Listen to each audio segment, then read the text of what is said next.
Welcome to Jonesing for Stocks, and in this video we're going to be breaking down the basics of how to get started into buying stocks. Check out my Investing 101 video for a brief rundown of other investing methods, but before we get started, don't forget to like and subscribe for more content. Now, in order to buy a stock, you have to open a brokerage account. Going over to NerdWallet, you can see a list of the top brokerages like E-Trade, Fidelity, Vanguard, Robinhood, but for this example, I'll be opening up a TD Ameritrade account. But the steps should be the same regardless of what brokerage you use. The user interface just may be different. The first thing you're going to do is head over to your brokerage's website and open an account. For this account, we're going to be opening up an individual account, but on some exchanges, you can open up a joint account. After you fulfill the verification process for your bank, your account should be active.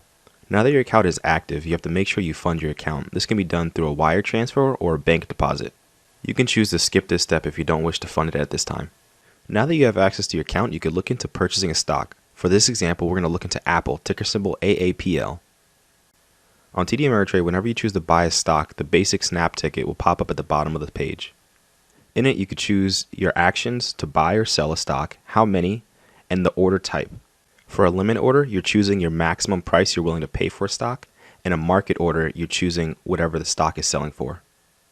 Once you input the information, you click on Review Order. On the Review Order window, you'll just be confirming the shares and the trade amount costs. And if you have the correct funding for your account, you just purchased your first stock. And now that you purchased the stock, you can go back to the home page and view the overall balance. And in order to sell a stock, you would just complete the same steps on the Sell button.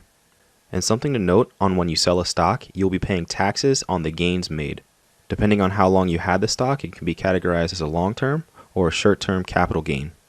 And consecutively buying and selling stocks on the same day with less than $25,000 in your bank account can categorize you as a day trader. Day trading without meeting the minimum requirements can get your account locked. If this video was helpful, don't forget to like and subscribe and follow for more content.